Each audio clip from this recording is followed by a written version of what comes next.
Hey everybody, and welcome to today's episode of Learn This Deck with the Dreaming Way Tarot.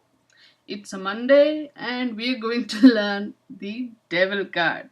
I know this card gets a bad rep from people for a variety of reasons, least of which being religious. But trust me, this card has nothing to do with religion. It's just what I feel. Even the name is symbolic. Okay. All right. Let's just get into the card story and see what this card is all about. First, the environment. Now, in keeping with the theme of this deck and the backgrounds, the wallpapery feel of the background, there's really nothing in this background. It's complete darkness. So I think that speaks something, because darkness could be representative of, I know, ignorance. It could be, the darkness of the soul. It could be darkness of the night. It could be darkness of the heart or the darkness of the mind. Essentially anything where you can put darkness off, before it. But it does talk of ignorance. It talks of stuff that is hidden, because, in that darkness, you really cannot see well. And I think that is also an important aspect of it. Still, there seems to be a bit of light here, because the rest of the stuff that's going on in this card is pretty visible. So let's see. Person.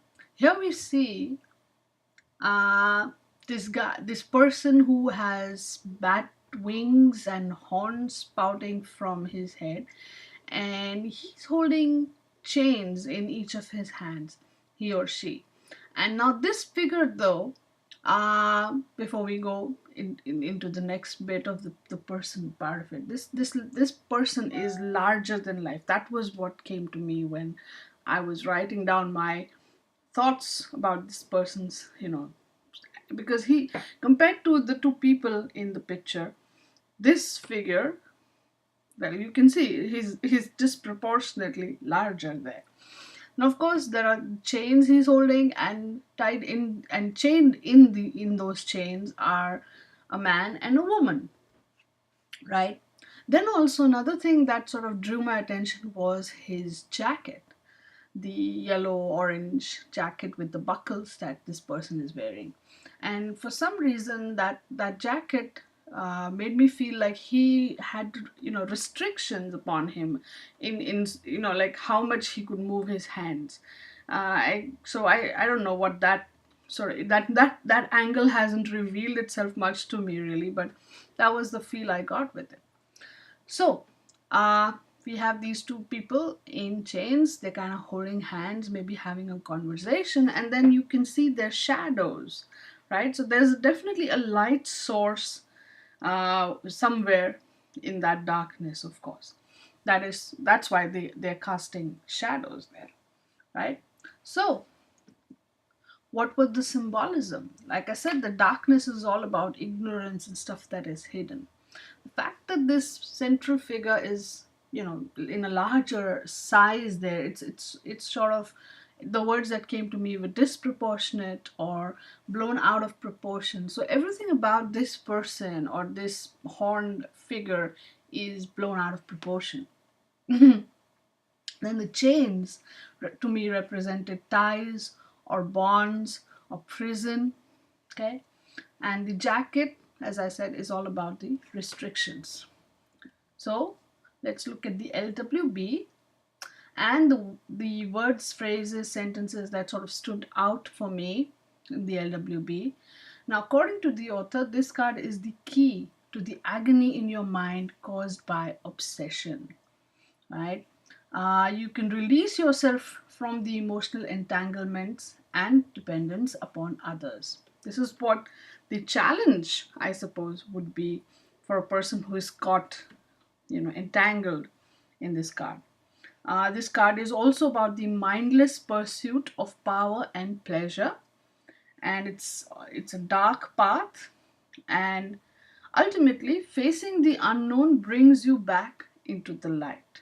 So that is an important aspect of this card, because this card, according to me anyhow, and in my experience, is kind of a mixed bag card. While there is a good sort of, what is quote unquote good happens because of this card, there's also quote unquote bad that happens because, when this card shows up, not because of this card, but when this card shows up in a reading. Okay, so what were my keywords? As you may have guessed, the first one is all about disproportionate desires, because this card is all about pursuing certain desires. Now, again, there is a healthy pursuit of one's desires, and then there is the disproportionate one. So, this card is definitely not talking about the healthy pursuit of one's desires. It is talking about something that is, blown out of proportion. Now, the second one is kind of very, very personal. It's because, this is how I feel about these things. You may not feel about it that way, so that's okay. But so you probably have different keywords coming up here. For me, the chains and all of that kind of brings up the meaning of being tied or committed or chained, right? So this could talk about relationships. This could talk about jobs. This could talk about any sort of commitment, or where you're sort of tied down. So this is how I look at it. Anyhow, this is very, very personal to me. So, but yeah, but you know what happens in a reading? The cards are talking to you, right? So even though, I mean, personally, if I feel that being in a committed relationship is very restricting, this is suppose my personal view.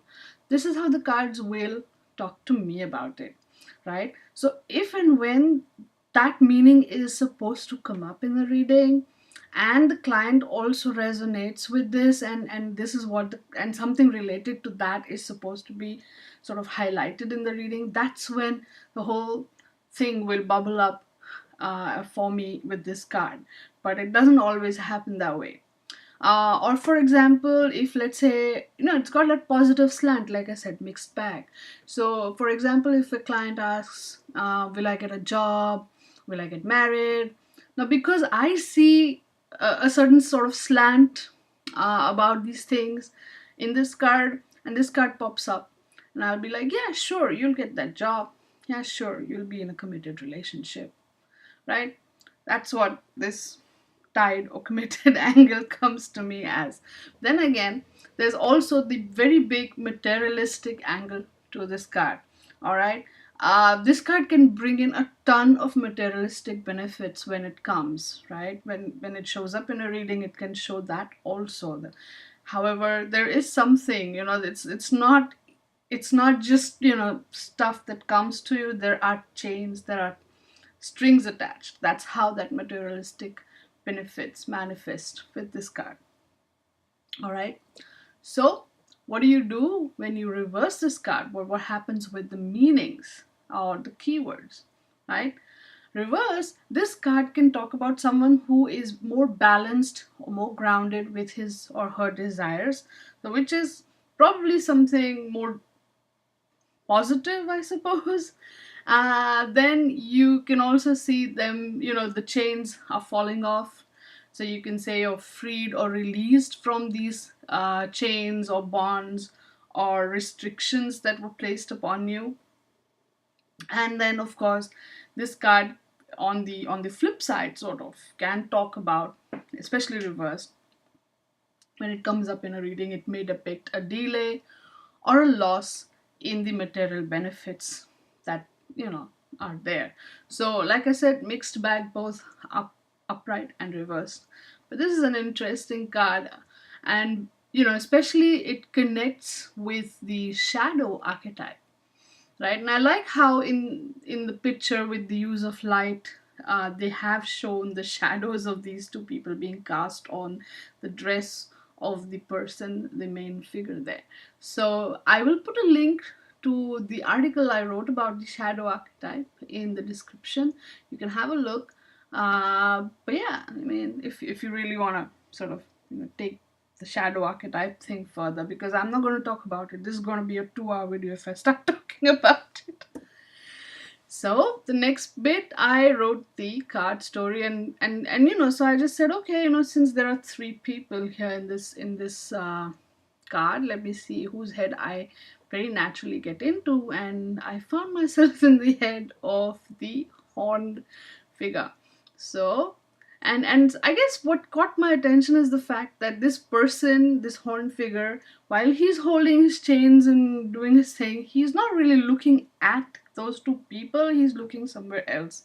So maybe he's thinking. At least that's the feeling I got. So this is what came of me, the story that came out of me as I sat down. Like how silly these two are. First they bicker among themselves and now they make love. But do they even realize that I've made them my prisoner now? It was their wish, after all, to remain oblivious to their own reality while they surrendered themselves to me. I will reward them, of course, and give them their materialistic benefits, gifts. But do they even realize what costs these gifts come for?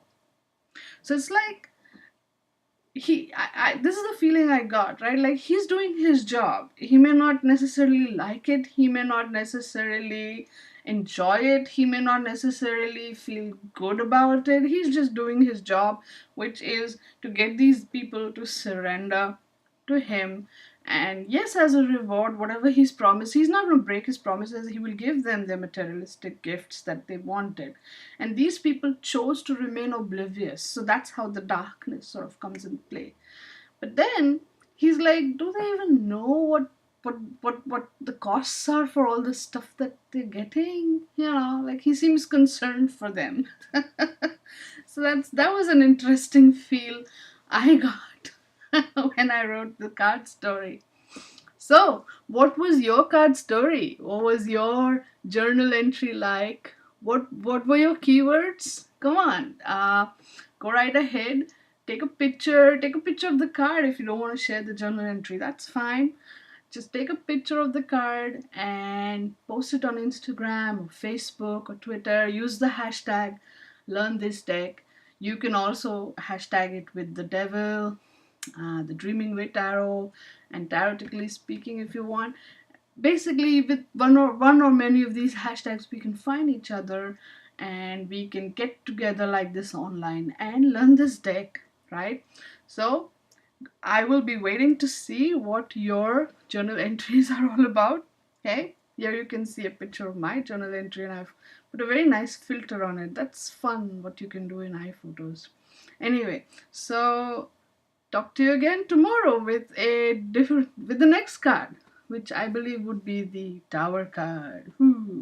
All right, I will see you then. In the meantime, be good.